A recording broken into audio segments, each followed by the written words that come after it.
Assalamualaikum warahmatullahi wabarakatuh. Kita melanjutkan kembali materi pemrograman dasar Java, di mana pada materi-materi sebelumnya kita telah mengenal apa itu tipe data, variabel, konstanta, dan operator. Kita akan melanjutkan ke inputan pada Java. Jadi kalau kita bikin program pasti akan ada inputannya. Nah, sebuah program itu biasanya identik dengan input, proses, dan outputnya. Tuh, input itu apa aja ya? Bisa data, banyak data gitu ya, baik itu yang kita input manual langsung dari keyboard atau nanti inputannya dari file gitu. Itu macam-macam banyak bentuknya. Tapi untuk sementara, untuk dasar kita akan belajar inputan dari konsolnya Java gitu. Jadi kita nanti akan input data dari keyboard lalu menampilkannya atau mengolahnya, diproses lalu ditampilkan kembali dijadikan sebuah output. Itu kira-kira. Nah, sebelum kita masuk ke dalam bagaimana cara kita input data ke dalam pemrograman Java kita, ke dalam program Java kita gitu ya. Saya cuma mau ingetin bahwa pada saat kita bikin program, kita harus tahu dulu nih data yang mau kita input itu apa. Contoh misalnya, Anda diminta membuat sebuah program untuk menghitung luas persegi panjang. Nah, kita harus tahu kan prosesnya adalah luas persegi panjang, gitu ya. Luas persegi panjang itu kan rumusnya panjang kali lebar, gitu ya, kali lebar. Nah, dari sini kita tahu nih apa aja inputannya ada dua, yaitu apa aja? Panjang dan lebar. Lalu outputnya kita tahu. Apa itu outputnya? Luasnya. Prosesnya kita tahu. Prosesnya adalah panjang dikali lebar. Gitu. Nah, dari ketiga hal ini kita akan bisa lagi menaikkan ini ya, dinaikin levelnya dalam tanda kutip adalah kita meningkatkan apa ini variabel tipe data yang kita gunakan. Contoh, panjang kali lebar. Panjang dan lebar itu berarti sebuah angka. Nah, kalau kita bilang angka, kita udah tahu nih tipe datanya kalau nggak yang tipe datanya integer, atau yang tipe datanya floating point, misalnya double. Lalu luas. Luas ya. Luas itu adalah hasil perkalian daripada panjang kali lebar. Gitu. Dan kita juga tahu berarti luasnya adalah kalau nggak integer juga, ya double juga gitu ya. Nah, seperti itu. Nah, jadi kita udah tahu nih, begitu kita bikin program, bukan berarti kita langsung bikin program segala macam gitu, langsung ngetik, tidak. Tapi kita harus tahu dulu inputannya apa, prosesnya seperti apa, dan outputnya tuh gimana, gitu. Nah, itu yang harusnya teman-teman juga pernah belajar itu di algoritma. Algoritma kan belajar itu ya, dasarnya bagaimana inputannya, apa yang dilakukan, segala macam, baru implementasi ke dalam program. Nah, seperti itu. Nah, untuk yang berikutnya adalah yang tadi saya bilang, kita harus juga tahu tipe datanya apa nantinya. Terus misalnya tidak semua inputan berupa angka gitu kita masukkan ke dalam tipe data integer atau double. Misal nomor telepon itu kan semuanya rata-rata angka ya, nggak ada yang tidak angka. Tapi kadang-kadang orang nulisnya beda-beda. Ada yang plus 62, ada yang 08 strip, 0811 strip gitu kan. Itu kan kita nggak bisa ngatur namanya. Kita nggak bisa ngatur si orang mau input gimana. Maka kalau sebuah data itu memang mayoritasnya angka, tapi tidak dikali, tambah, bagi, atau tidak dilakukan di operator matematik, ya kita bisa simpan data tersebut dalam variabel yang bertipe data string gitu ya kira-kira ya. Jadi teman-teman harus tahu juga nih data yang mau diinput nanti akan diperlakukan seperti apa gitu. Nah, sekarang kita masuk ke inputan pada Java. Ini saya hapus dulu. Ada tiga cara untuk yang akan kita pelajari inputan pada Java. Yang akan kita pelajari terkait dengan materi pemrograman dasar Java ini ya. Gitu. Yang pertama kita bisa pakai kelasnya buffer reader. Yang kedua kita bisa pakai kelasnya scanner. Yang ketiga kita bisa pakai kelasnya J option pen. Gitu. Nah, karena ada tiga cara, nanti videonya mungkin saya akan bikin terpisah ya. Terkait buffer reader, scanner sama J option pen. Nah, cuman dalam video ini kita langsung masukkan aja buffer reader. Bagaimana cara input data ke dalam program Java kita menggunakan kelas buffer reader. Oke, biar cepat, kita langsung aja masuk ke code-nya. New class seperti biasa ya. Gitu. Terus namanya misalnya materi 4 gitu. Nah, materi 4 ini seperti biasa teman-teman klik 2 kali source code-nya, ini dihapus aja gitu ya. Terus sisanya juga dihapus, sisakan kurung kurang buka dan tutup. Kita buat method main. Public static void main string gitu ya. RGS. Ya bosen kali ya RGS terus misalnya gitu. Saya ganti aja deh Unindra. Nggak apa-apa ya. Gitu. Lalu berikutnya buffer reader. Buffer reader itu adalah sebuah kelas ya. Kelas di mana itu sudah ada di dalam Java. Defaultnya Java pasti dia banyak kelas. Nah sekarang bagaimana kita cara gunainnya? Yang pertama adalah kita buat dulu objeknya. Buat objek buffer reader. Oke. Cara buatnya gimana? Kita panggil dulu nama kelasnya. Nama kelasnya adalah buffer reader. Lalu kita buat nama objeknya atau misalnya gampangnya kita buat variabelnya lah gitu. Nah, tapi karena dia dibuat dalam kelas, kita membuatnya itu istilahnya kita buatnya objek ya. Kalau di Java itu istilahnya membuatnya objek. Gitu. Kita lanjut ya. Kita coba buat objeknya misalnya namanya sama nih. Buffer reader. Gitu. Nah, teman-teman kalau ingat video yang pertama ya, kalau bikin nama variabel gitu, itu pasti dimulai dengan huruf kecil. Tapi kalau nama kelas pasti dimulai dengan huruf besar. Nah, ini bawaan dari Java-nya tulisannya gini ya, B besar, R besar gitu. Jadi jangan sampai nanti semuanya ditulis kecil gitu, tidak. Jadi Java sudah menuliskannya seperti ini. Ingat case sensitive. Sama dengan new buffer reader dalam kurung new. Nah, si buffer reader ini itu butuh sebuah inputan. Jadi kita bilangnya new input string reader. Kurung buka kurung tutup dulu ya. Koma. Sekarang coba kita compile nih satu baris ini. Kita compile. Oke, nah error nih. Oke, errornya kenapa sih? Cannot find symbol kelas buffer reader. Oh, berarti si kelas materi 4 ini dia nggak bisa baca atau tidak menemukan kelas buffer reader. Taunya dari mana? Saya contohkan ke sini ya, misalnya gitu. Nah, sekarang kita di sini kan ada kelas namanya materi 1 ya. Gitu. Coba biar gampang saya zoom sedikit ya. Aduh, banyak sekali. Sebentar. Hmm,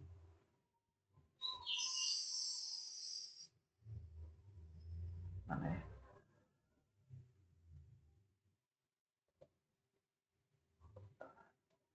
Sebentar. Itu ada di oh ini dia. Oke. Oke. Nah, sekarang kita lihat ya. Ini nih. Saya punya kelas materi 1 di sini. Oke, materi 1. Sekarang coba saya buat yang sama. Saya buat materi 1 MS misalnya sama dengan new materi 1, koma gitu. Sekarang kita compile.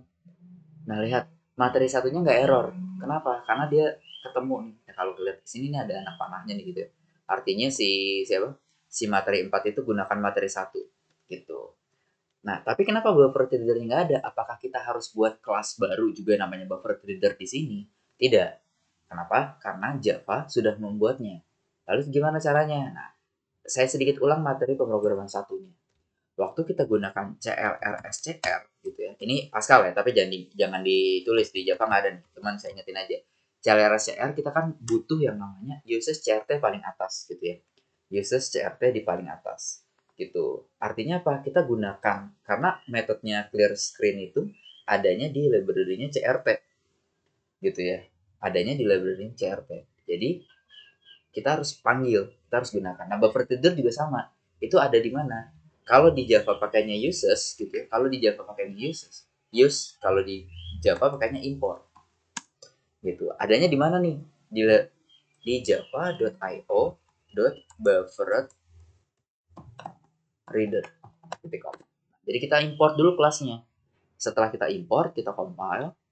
Nggak salah nih buffer readernya, tapi sekarang salah di input stream reader.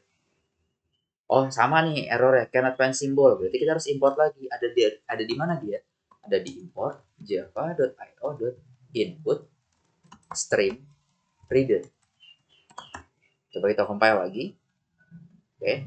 Nah, lihat errornya beda lagi sekarang. No suitable constructor found for input stream no argument.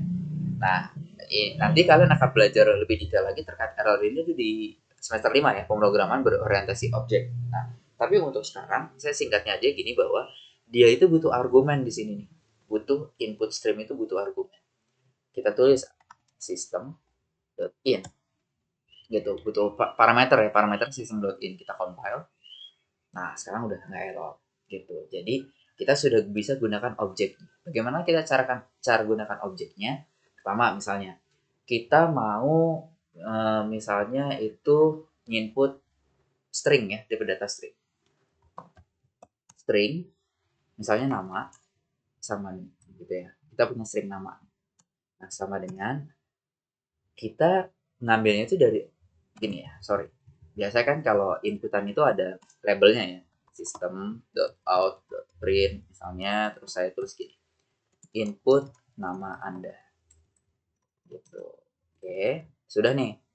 Kalau di Pascal write input nama Anda, lalu di Pascal bawahnya bisa readlen, baca dari mana, lalu dimasukkan ke variabel tersebut. Sekarang string saya mau taruh itu dalam variabel nama, sama dengan buffer reader titik. Nah, buffer reader dapetnya dari sini ya. Oke, gitu, titik next line. Artinya dia ngebaca string. Coba di compile dulu. Oh, method next line. Oh, sorry ya.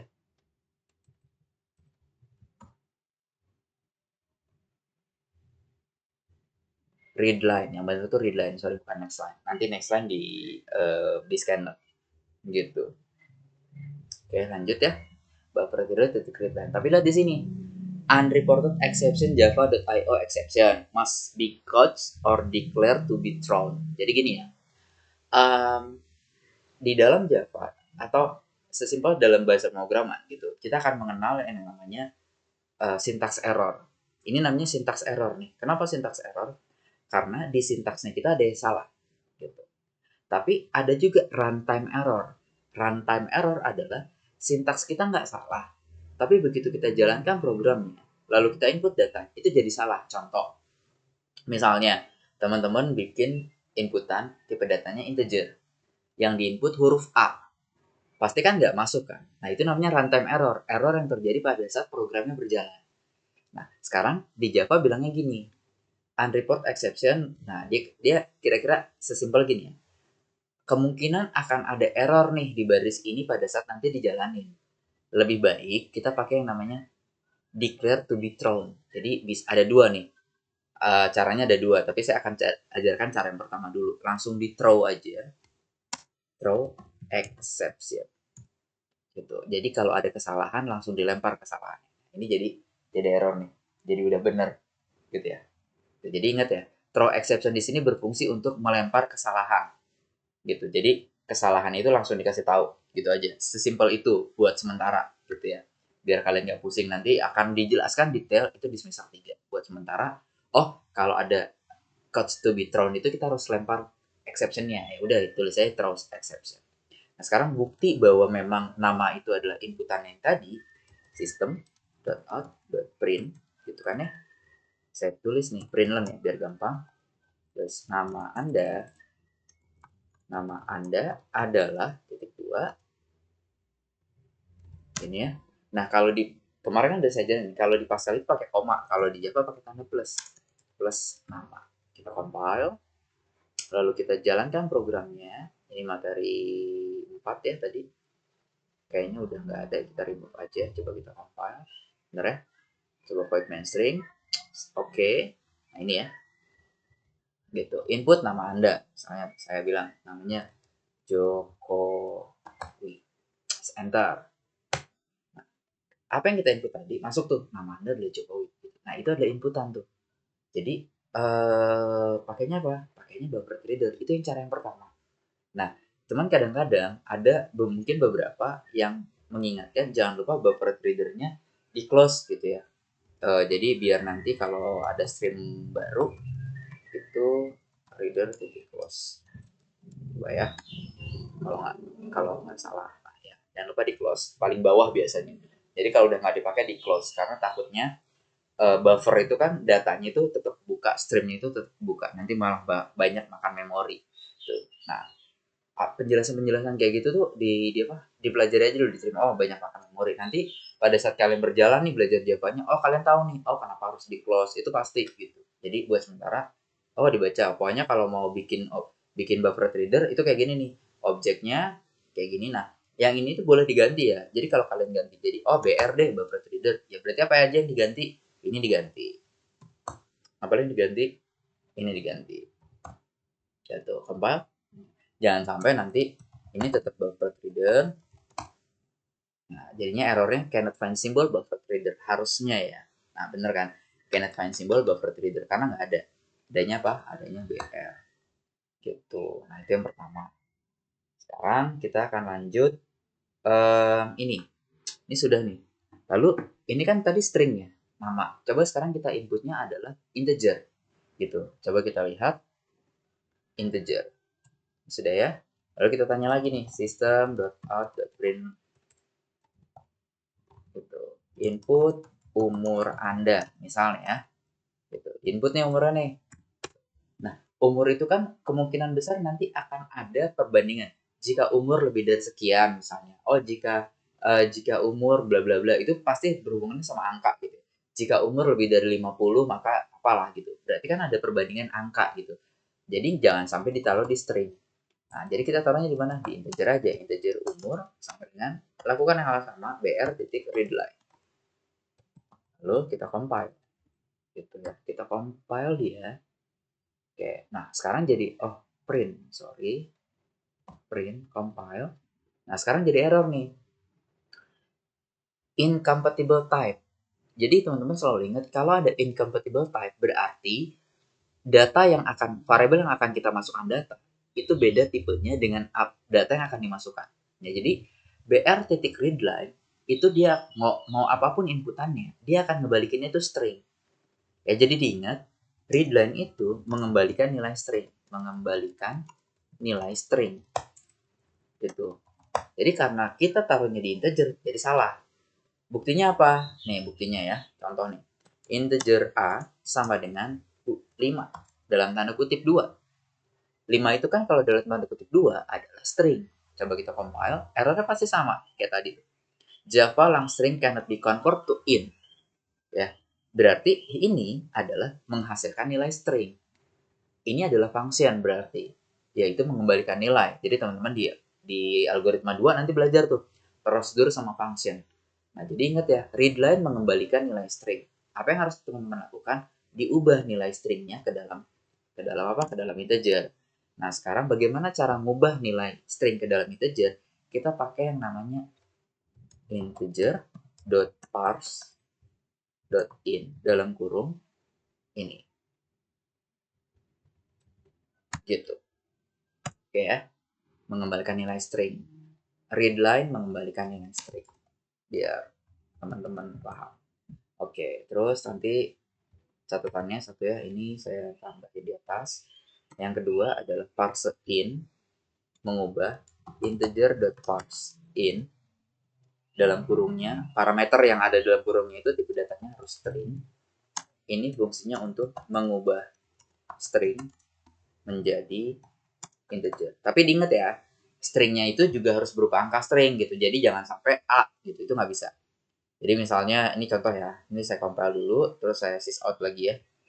Ini kita sysout umur Anda adalah, kita tambahin umur di sini, kita compile, lalu kita jalankan programnya, materi import void main string, oke.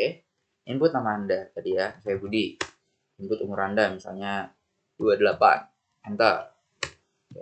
Nama Anda adalah Budi, umur Anda ada 28. Nah sekarang yang tadi saya bilang, ini kan udah bener ya ditaruh ke dalam integer. Coba sekarang kita input umurnya itu bukan angka. Coba ya. Nama Budi, umur Anda 50. Enter. Nah, salah. Gitu. Error nih. Nah, ini yang tadi itu namanya adalah runtime. Kita error pada saat berjalannya. Gitu. Jadi kayak gini ya. Errornya sama ya. Number format expression for input string 50 itu nggak bisa diganti ke dalam angka. Jadi ini yang salah nih. Gitu. Nah, biasanya jadi ingat teman-teman kadang-kadang pernah lihat di bagian di bagian kalau kita nginput nginput ini ya, nginput data di mana? Di web gitu. Kadang-kadang ada tulisan tuh eh, inputan harus berupa angka. Nah, itu di depan tuh. Jadi harus dikasih tahu kalau bukan angka nggak boleh gitu. Nah, jadi teman-teman diingat ya. Kalau misalnya nanti mau tipe datanya, oh bagaimana kalau nanti tipe datanya float pak, double misalnya gitu, sama. Ini biar cepet di copy paste aja ya. Set inputannya double nih gitu. Sekarang kalau inputannya double, gitu ya, inputannya double nih, berarti kan kita pakai ya double, asalnya nilai pi, Nah, ini buat contoh ya, input nilai pi, kan 3,14 gitu ya. Nah karena dia double, double titik parse double gitu. Nah, coba lagi ya. Ini pi, bukan pi Anda ya. Pi adalah pi. Itu. Terus kita jalankan programnya. Buat main string. Oke. Input nama Budi, umur 28. Nilai pi misalnya 3,14. Enter. Oh, sorry. Format desimalnya harus pakai titik ya. Saya ulang. Buat main string. Joko 28 3,14. Nah, kayak gitu. Muncul ya. Jadi inputan komanya harus pakai titik. Gitu. Jadi kesimpulannya ya untuk buffer reader apa aja sih yang harus teman-teman siapkan? Objeknya jangan lupa. Terus di close jangan lupa di terakhir. Gitu. Lalu dilihat lagi nih. Data yang mau diinput itu masuknya ke dalam apa? Integer kah? Terus string kah? Double kah gitu. Ya ini diingetin ya gitu. Jadi kalau defaultnya readline adalah mengembalikan nilai string. Ini default ya. Ini kayaknya di ini aja ya di sini deh.